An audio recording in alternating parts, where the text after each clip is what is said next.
Okay, so welcome to the second week and the second live session of the online course Making Young Social Innovators from the Do It project. I am here today with two of my colleagues. First, my name is Eva Hollauf. I'm working for Salzburg Research, the coordinator of Do It. And my partners today are Santi. Maybe you would like to introduce yourself shortly? Okay, I have a little bit of delay, so now I'm listening like two. But my name is Santi, and I'm part of a Do It consortium. So I'm from FabLab Barcelona, IAC. And yeah, I'm a practice partner here. Happy to help. Thank you so much, Santi. And my other guest today is Daria from LUT. Good evening, everyone. I'm Daria. I work with LUT University of Technology, and we are also proud to be a partner in the Do It project. And we've been conducting a number of workshops based on the Do It approach. So if you have any questions, please, you're very welcome. Thank you, Daria. So let's start with the second live session. As usual, we ask you to post your questions in the forum, and some of them are still open. So I would like to just clarify these questions, and if there are still things open, if you don't understand anything, if you have other questions, please just type it in the chat and we can check it and we will answer them. So first of all, it's more organizational, administrational question. If the material that is shown in the course will be still available after the course. Yes, so you have the possibility to download everything. It's open licensed, you can use it, you can distribute it, and we are happy if you share it and use it. And I will go on to the next question. It will be something that maybe Santi can also talk a little bit about. It affects the current situation with COVID-19. And one of the participants and your co-learners asked if it is even possible to create a maker atmosphere and a maker environment if you are doing workshops online. So our colleague Petra already talked a little bit about it in the forum. She answered the question, and she had 3D printing courses online, and she told us that it was really a nice experience, and it is working. So maybe Santi, you can also share your opinion and your experiences in the... Yes, I was discussing that we had some experience that I would like to share with all of you. We basically, thanks to the Do It program, we have the opportunity to develop like certain activities on schools. And then when we had this COVID situation, we thought, okay, why we don't basically turn, or let's say try to engage like the communities at home, let's say, in a similar project. So what I will share to you now, if I can, I will try to share the screen. Let me see if I can, if I'm doing it properly. Okay, here. Can you see my screen? Yes, we can, yeah. Okay, so okay, I will try to present, and I don't know if it will be okay. Okay, can you see it? Yes, yeah. It works right. Okay. Okay, so this is part of a presentation that we did last week because we were invited in let's say, a regional conference about teachers and educators and how we can use technology integrated in schools, let's say. And we was explaining actually this project that we developed in a frame of Do It. And what you are seeing here, it's basically it's in Catalan because we are in Barcelona, but it's playing with light. This is what we call it. And what you are seeing there as a background is the end up of, or the, let's say, the final exposition of the work that we was doing with in a school for a period of like between 2.5 months. Okay, so I will go fast a little bit, but it starts everything in a Maker Fair Barcelona. So there we did an activity also together with, or in a frame of Do It, where we was trying to reach like communities in Barcelona that wanted to work with the Do It like approach, let's say. And there we found a community of parents, let's say, and kids that they were very happy in explore like how a maker culture and could be integrated in the, let's say, in the schools and turn it in a innovation like proposals. So we end up with an idea of why we don't do something in your school that then we turn it in a kind of like a artistic like approach, taking the advantage or well taking the opportunity that every year in Barcelona we organize, or it's organized like a kind of like fair where all the artists like actually shows they work. So we say, okay, why kids or school work could not be like part of an let's say art exposition, and this is what we did. So we started like, and I'm gonna tell you now the approach that we usually do it when we was not like, let's say, in a COVID situation. Okay, so we kind of like work with the AMPA, let's say, community or parents community together with teachers to co-design what it will be the session, let's say, or the activity, help them to understand the Do It concepts and also the, let's say, technology or maker activity behind it and how they can reframe it, let's say, for them to include it or fit it in the curriculum. Okay, so that was the first sessions we did with them, and after that they started like seeing to work with the classes and with the kids.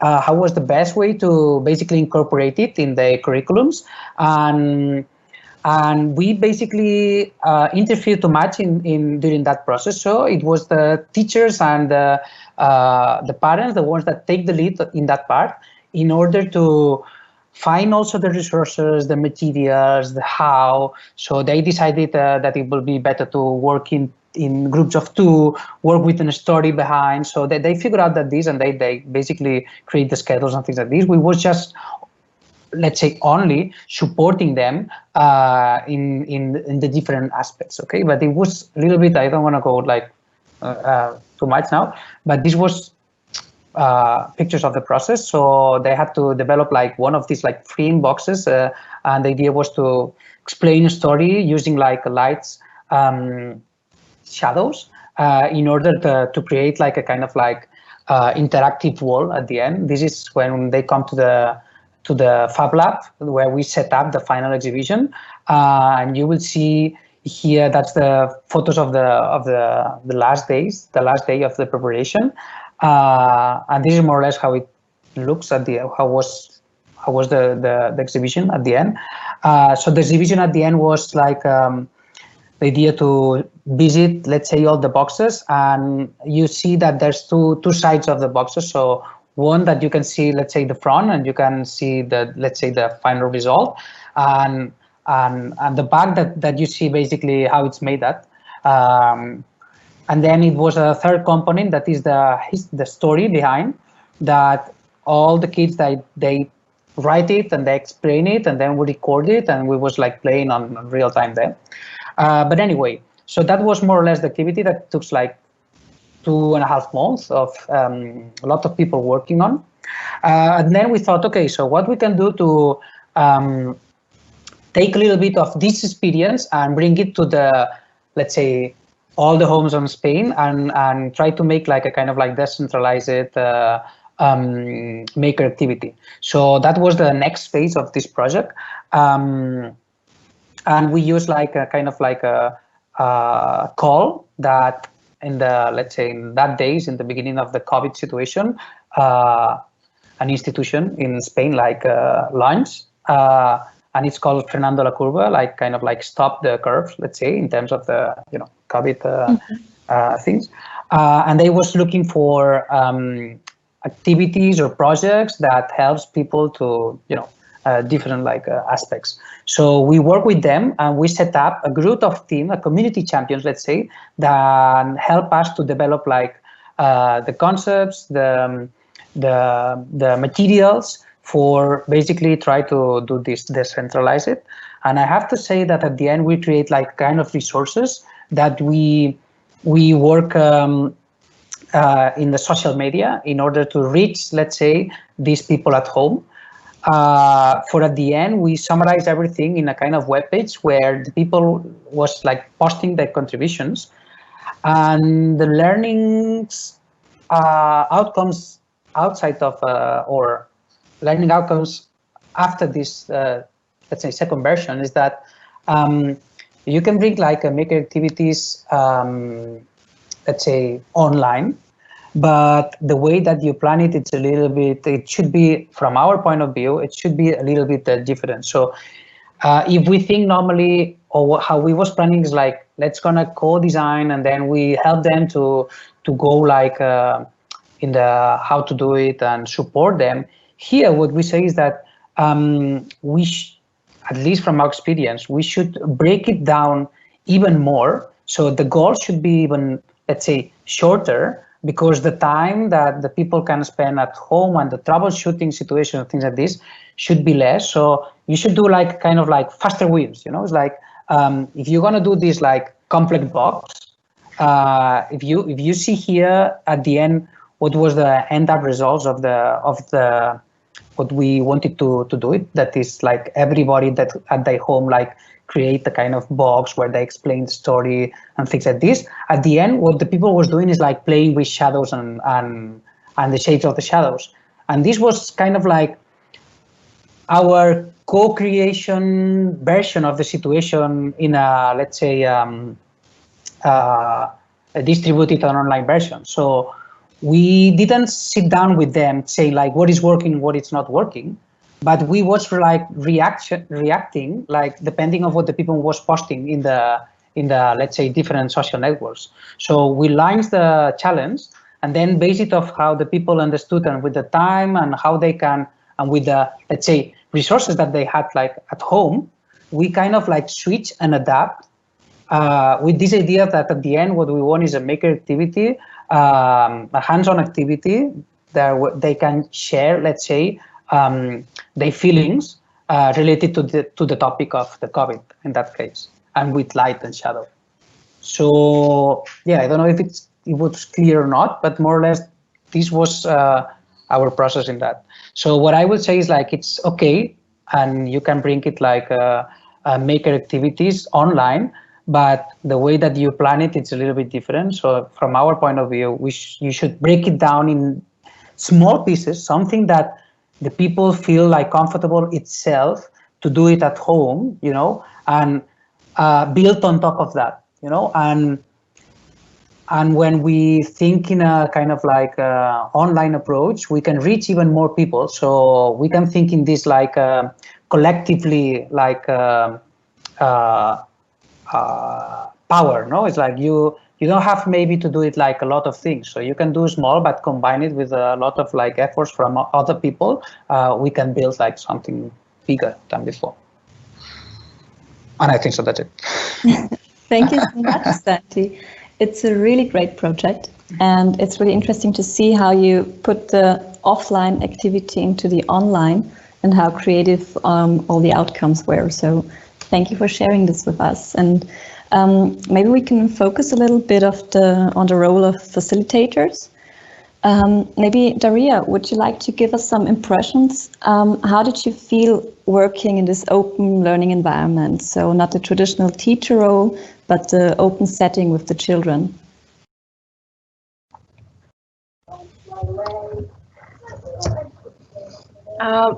Eva, thank you for interesting questions. So for us, it was very interesting experience because we used to teach a little bit older children. So we are teaching students from bachelor and master programs. So our interaction with school age kids is not that intensive as maybe for other partners.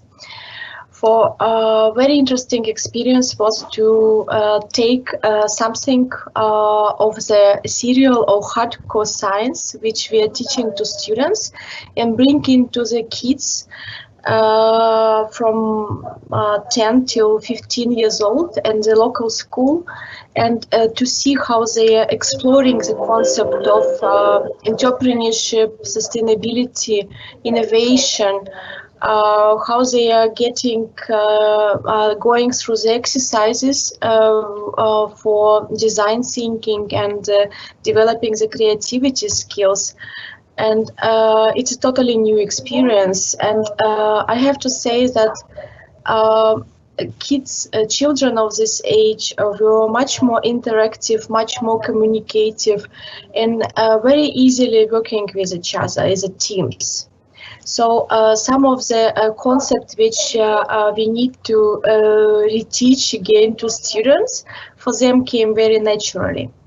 And another interesting experience was that that as a facilitators, we train some students who worked doing the workshops and for children. And this concept was also very interesting because for students to try themselves as a facilitator, as a teacher for the class, was very, very positive experience. As a feedback we got that they understood the learning process and teaching process completely different size. And third point I think I have to mention is that we conducted two pilots workshop with a local school. And children who participated in the first pilot, they actually came and act as a facilitators in the second pilot.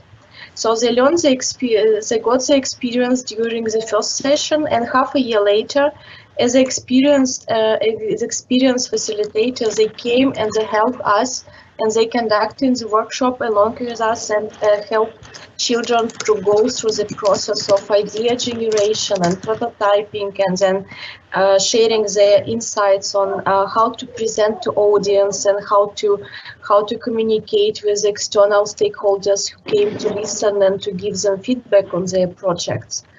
So all in total, it was a very fascinating learning experience for us as teachers, and not only for students and children being like our learning sessions. Yeah. Thank you so much for the insight, Daria. So maybe we can also take this as a bridge, because we have one question left, which is open. Mm-hmm. And it's also from one from the participants. And she wanted to know, because Karin from WACH, in the video about the role of the facilitator in a Do-It workshop, she talks about how to look at technology in a critical way. So not pessimistic, but a little bit critical. And maybe you would like to join, because in the workshops that we did with Salzburg Research, we used little technology. So we focused on LEDs, the simple stuff, low threshold access. And I think, Daria, you also did a workshop about designing and prototyping with data. So maybe you could just share your opinion. How did you deal with the technology aspect?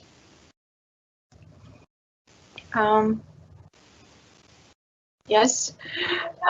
Yeah, we actually had two different type of activities. So the first pilot was more about the digital technology and transformation. And this was the first time when we did a workshop on data. And our colleague conducted very interesting workshop with children, which was presented here on the course. It was called Designing and Prototyping with Data. And in few words, children were asked to identify the problem in the area and like to try to, for example, to observe if there is some garbage outside, something related to the environment and sustainability, something is not well. And then they were needed to take a picture with their mobile phones and spot the place on the map. So they were creating the maps and then thinking about categorizing these problems, understanding what is data, how the data is built, how it's understood by people. Like there are more problems in this area, there are less problems in this area. Maybe this is more environmental friendly, and here we need to do something. And then they were thinking of how actually to solve this problem. So there was a set of different materials for them to come and build their prototypes. And we had 2 sessions. So one was on the initial stage when they just started to look for the problem, and then the second is prototyping. So they were creating some devices or products which could help to solve the environmental problems in the city of Lappeenranta. And it was rather interesting workshop for children. And also in the first pilot stage, we were supporting this workshop with a like a workshop on Python and artificial intelligence. So kids would also understand what is behind the data from the information technology side, how it can be coded, how it can be used for to work on the be presented on the platforms, how data can be analyzed. So they got the basic skills of programming as well. And feedback was good. Kids were fascinated with the new technologies. And in the same time, it was something which they also received in the other courses on math and programming. And in the second part, we decided that we can try to go without IT skills and try to think how the children of the same age as the first workshop will handle their prototyping with more basic materials like paper, scissors, paints, and etc. So, and actually this worked also very well. So kids liked it a lot. They don't get to work with the basic materials that often anymore to school because everything is with laptops and they have to do everything online. So they told that it was really nice experience and they felt like they can create so many things without like a high technology. So I think it's a good compromise between traditional materials and the technology should be present in the education. So both of them, they are developing the different type of the skills which are definitely needed for future students of any university, not only our University of Technology. Thanks. Yeah, I totally agree. So that's the nice aspect of the Do It workshop. So we encourage also in the workshops that the participants use technology, and they should use it if they need it, but it's not a must-have. So it's really nice to see that also you in your pilot projects and workshops with the children that you just used cardboard and paper. And also like Santi's project example showed before, you can just do wonderful stuff with a box and light. So I think that's really nice to see. And also the problem that increases with technology and if you use data, you have to think about a lot of stuff. Which data do you collect? What do you want to know? Are you tracking someone? Who are you tracking and why? So you have to really raise the awareness of the children, of course, in this matters.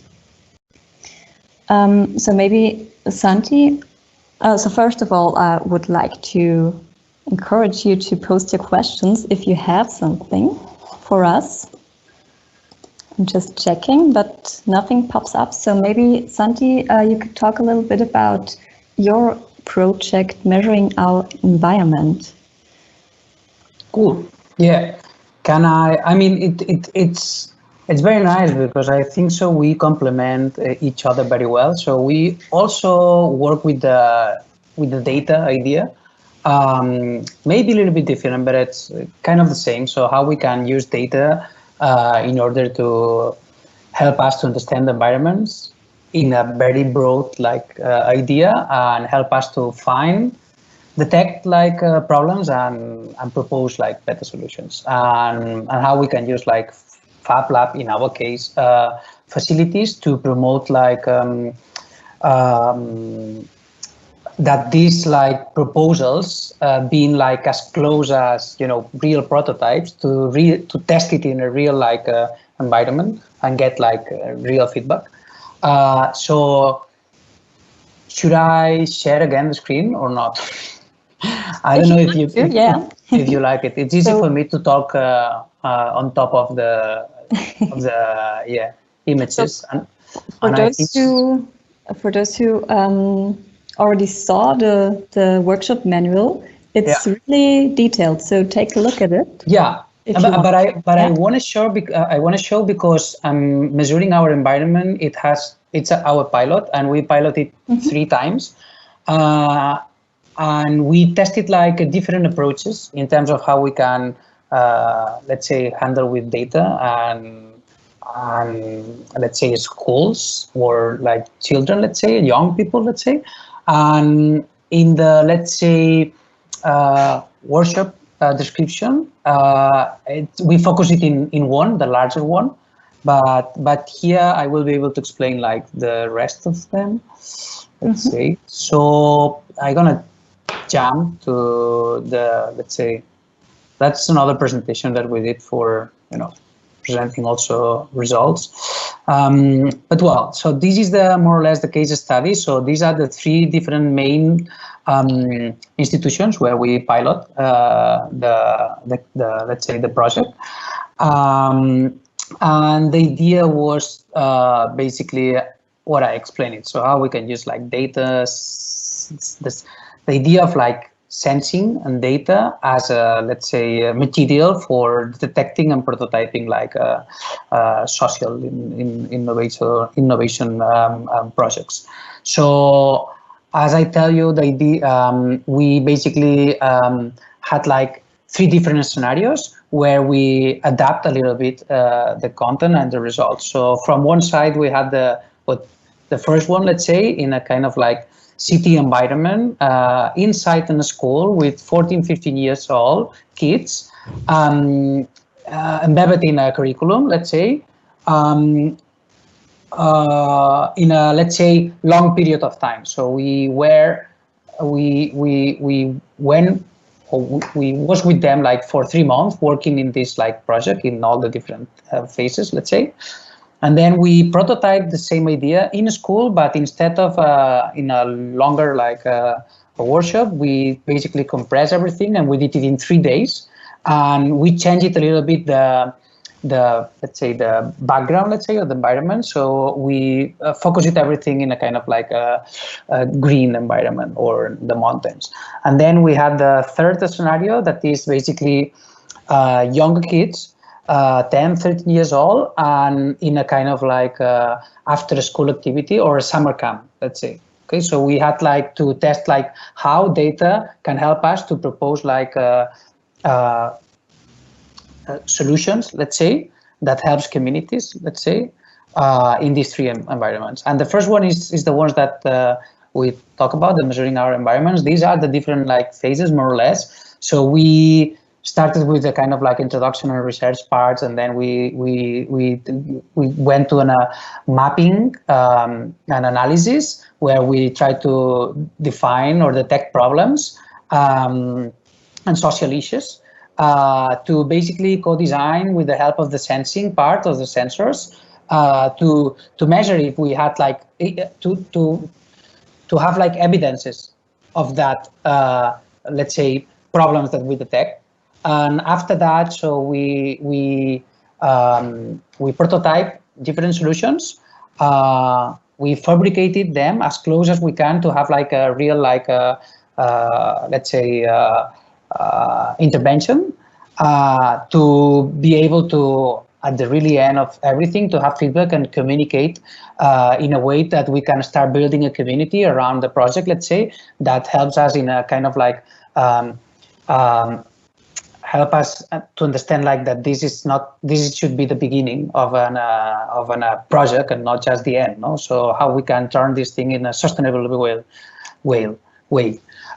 So that's images of the process. So this is what the kids they was doing for young people. They was doing working for finding like problems and finding evidences through like questions or checking for let's say papers that explain a little bit that this is a real problem. So it depends of each group. They basically detect like what they wanted to focus in the school environment, let's say, and which problem they want to focus. So they had to end up with different like let's say evidences. So the ones that focus in the heat in the classrooms, and other ones detect like a problem of, for example, the water taste at the school, and other ones about the noise, and other ones about the homework. So it depends. We wanted to address, let's say, the workshop to their interest, because it's the way that we know that we will have like they will put like more energy, and it will be helpful for them. Help for them. This is a second version where we start like adding like technology in a way that not technology by technology, is a way that how sensors, in that case for smart citizen or for the phones, can help us to understand even better that problems in terms of sound, for example, or humidity or heat or things like this, and start like analyzing what happens like in different places of the school and things like this. We went to the prototype phase first with the common like materials as cardboard, whatever they can have it in at, let's say, at school. And then we jump to the FabLab environment, let's say, where we include like digital fabrication techniques to make it like even more, let's say, or as close we can to the reality with the inputs and outputs and with real like interactive like solutions. So these were some of the prototypes of some of the groups. We had like a water filter with a 3D printing and with carbon active, where they filter the water, that it should be adapted to a specific type of the school. Then noise visualization from inside and outside, like let's say noise levels. So to understand that sometimes in the class there's more noise than outside, let's say. And then a homework meter that is basically, well, the word itself explains what's this, but it's actually to visualize, especially for teachers, that class is full of homework and they cannot assume more homework. And at the end, we turn everything in a kind of like one day where they was presenting to not just to the people in the school. Also, we invite like we had the lucky to invite like also the TV there. We also involve like let's say a different like community around the let's say the school environment, let's say, or little companies, things like this that they can support after this moment, the project. And we get some nice results for the kids. So actually the group that was working with the noise, let's say the noise level, let's say, they prove that the level of the noise was like higher than the low, let's say, at that point, because we are in a, let's say, school area. So let's say the city council basically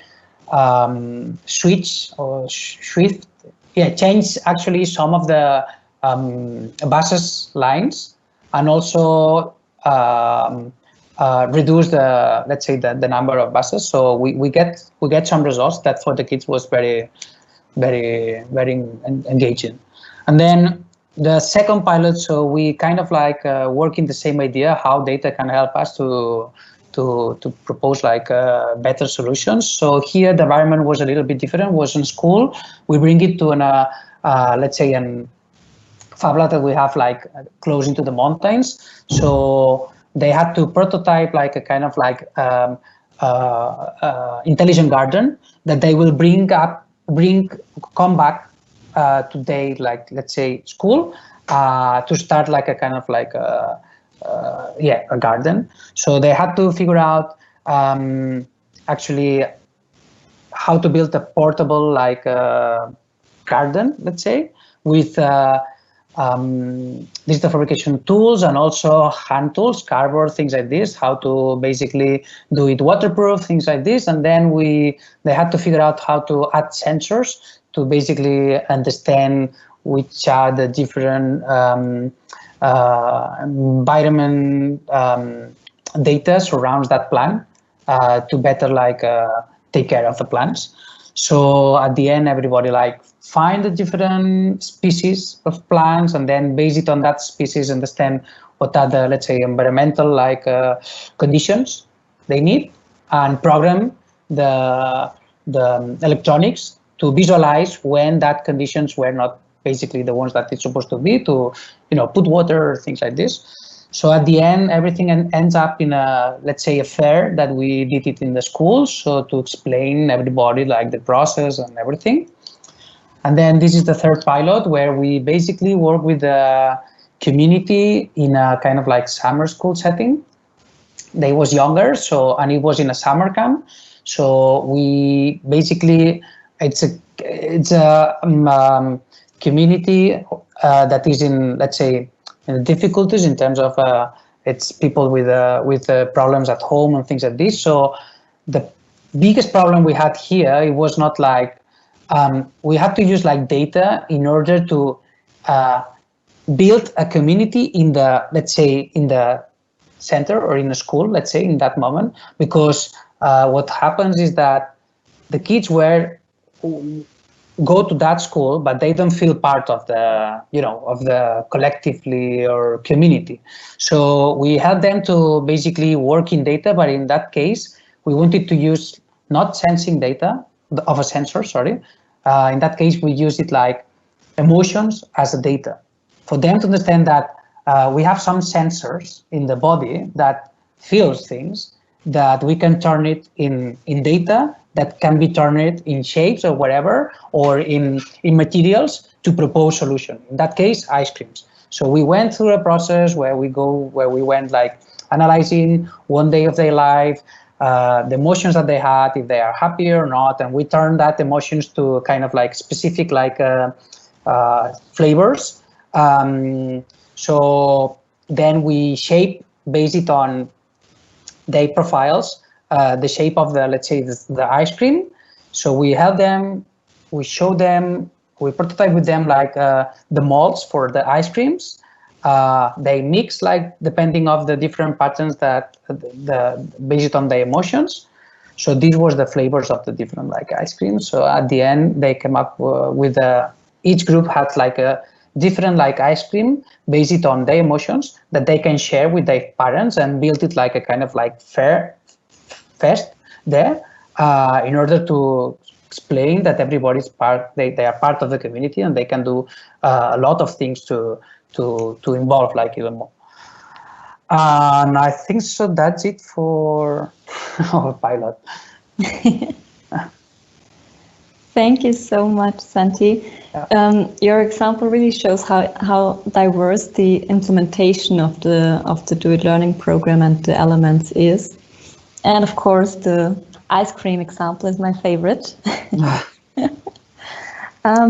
Looking at the time, I would like to check the chat once more, but there are no questions. I think that's a good sign, so the course is good. And yeah, maybe we should wrap up. I would like to thank also our participants. I'm not sure how much and how many were watching today, But thanks for joining. And yeah, I'm really curious about the next week. So on Friday, the third week of the course will start, and we will focus on one of our core outcomes, the Do It Innovation Toolbox. Our course moderators will show you how to navigate through the toolbox and how you can find the material you need and what material is in there. So be prepared, and of course you also get an assignment to share your opinions in the forums, and yeah, just exchange everything with your co-learners and with the moderators. So thanks again, Santi and Daria, and also Antti, our technical support in the background. And see you next week, everyone. Have a nice evening. Bye.